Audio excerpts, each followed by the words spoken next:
ሰላም ጤና ይስጥልን። እኔ መምህር ጌታሰጠኝ ነኝ። ዛሬ በአራተኛ ክፍል ሂሳብ ትምህርታችን ዙሪያ ጎን አራትን በተመለከተ አራተኛውን ክፍል እናያለን ማለት ነው። በዛሬው የአራተኛ ክፍላችን ላይ የምናየው የጎን አራት አይነቶች ሮምበስ እና ካሬ ይሆናሉ። ሮምበስ እና ካሬ የምንላቸው ምስሎች እነዚህ ሁለቱ ናቸው። ይህ ሮምበስ ነው፣ ይህ ደግሞ ካሬ ነው። ስለዚህ የሮምበስንና የካሬን አንድነትና ልዩነት በዛሬ ቪዲዮአችን ላይ እናያለን ማለት ነው። ቪዲዮአችን አስተማሪ ሆኖ የምታገኙት ከሆነ የዩቲዩብ አካውንታችንን ሰብስክራይብ፣ ላይክ፣ ሼር ማድረግ እንዳትረሱ። ቀጥታ ወደ ቪዲዮቻችን እንገባለን።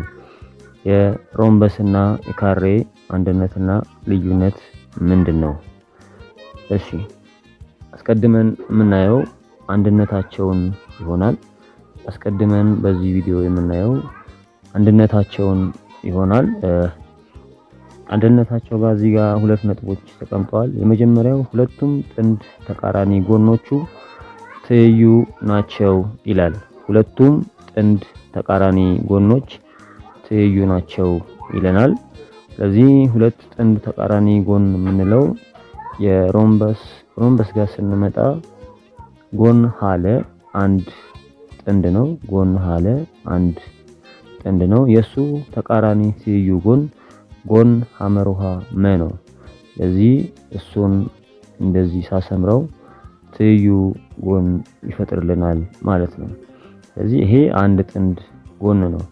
ካሬ ጋርም ስንመጣ ጎን ሀለ አንድ ጎን ነው። ጎን ሀለ አንድ ጎን ነው። የሱ ተቃራኒ ደግሞ ጎን መ ሐመሩሃ ነው። ጎን መ ሐመሩሃ ነው። ጎን መ ሐመሩሃ የሱ ተቃራኒ ጎኑ ነው። ይህም ትይዩ ነው። ስለዚህ ይሄም አንድ ጥንድ ጎኑ ትይዩ የሆነው ይሄ ነው። የካሬም አንድ ጥንድ ጎኑ ትይዩ የሆነው ይሄ ነው።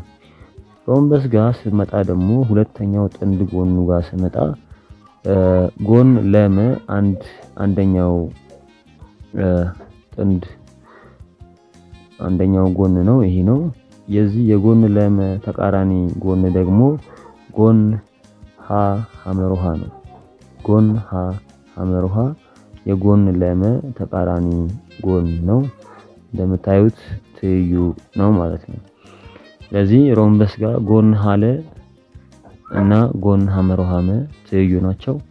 እንደገና ደግሞ ጎን ሀ ሐመሩሃ እና ጎን ለመ ትይዩ ናቸው። አንድ ላይ ሁለት ጥንድ ጎኖቹ ትይዩ ናቸው ማለት ነው። ካሬ ጋር ሁለተኛው ጥንድ ተቃራኒ ጎኑ ስመጣ ደግሞ ጎን ሀመ አንደኛው ትይዩ ጎን ነው። ጎን ሀመ ማለት ይሄ ነው። የሱ ተቃራኒ ጎን ደግሞ ጎን ለሐመሩሃ ነው። ጎን ለሐመሩሃ ማለት ደግሞ ይሄ ነው።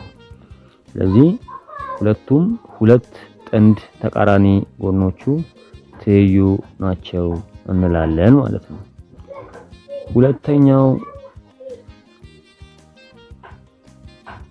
ሁለተኛው የካሬና የሮምበስ አንድነታቸው ደግሞ ሁለቱም አራት እኩል ጎን አላቸው። ሁለቱም አራት እኩል ጎን አላቸው። ጎን ይሄንን እዚህ ጋር ጎን ሀለ እኩል ነው ከጎን ለመ እኩል ነው ከጎን መ ሐመሩሃ እኩል ነው ከጎን ሀ ሐመሩሃ። ይህ ማለት አራቱም ጎኖች ወይም ሁሉም ጎኖች ሮምበስ እኩል ናቸው ማለት ነው።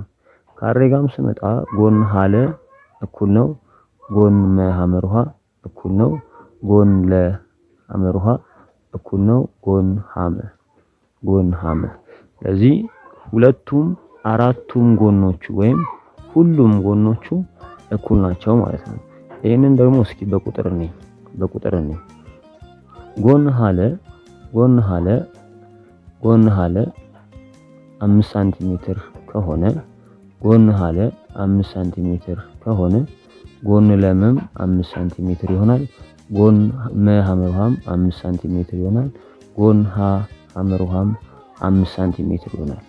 ካሬ ጋርም ስመጣ ጎን ሀለ 5 ሳንቲሜትር ከሆነ ጎን ለመም 5 ሳንቲሜትር ይሆናል። ጎን መ ሐመርሃም 5 ሳንቲሜትር ይሆናል። ጎን ሐመም 5 ሳንቲሜትር ይሆናል ማለት ነው። በአጭሩ ሁሉም ጎኖቹ እኩል ናቸው ሮምበስና ካሬ ማለት ነው። እሺ ወደ ልዩነታቸው እንግዲህ ካሬና ሮምበስ በምንድነው ልዩነታቸው? ልዩነታቸው ጋር ስመጣ እዚህ ጋር ትራፒዚየም ሳይሆን ሮምበስ በሚል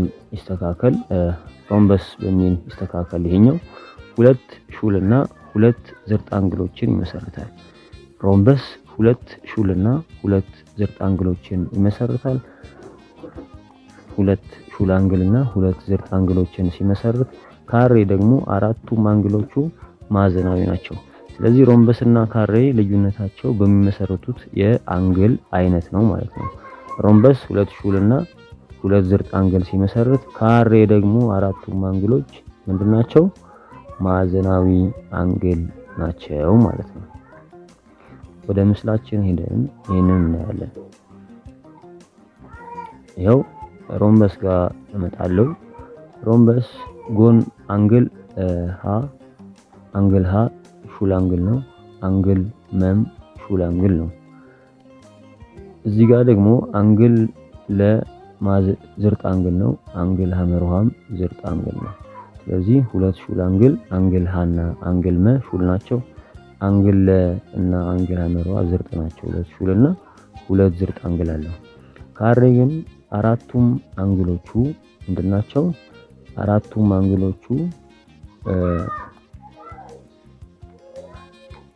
አንግሎቹ ካሬ ምንድናቸው? ማዕዘናዊ አንግል ናቸው። ማዕዘናዊ አንግል ናቸው። ካሬ ማዕዘናዊ አንግል ናቸው። ይኸው አንድ አንግል ሀ ማዕዘናዊ አንግል ነው። አንግል መ ማዕዘናዊ አንግል ነው። አንግል ለ ማዕዘናዊ አንግል ነው። አንግል ሐመርሃ ማዕዘናዊ አንግል ነው። ስለዚህ አራቱም አንግሎች ማዕዘናዊ አንግል ናቸው። ይህ ማለት ባጭሩ ካሬ ሹል አንግልና ማዕዘን ዝርጥ አንግል የለውም። ካሬ ሮምበስ ደግሞ ምን የለውም? ሮምበስ ደግሞ ማዕዘናዊ አንግል የለውም።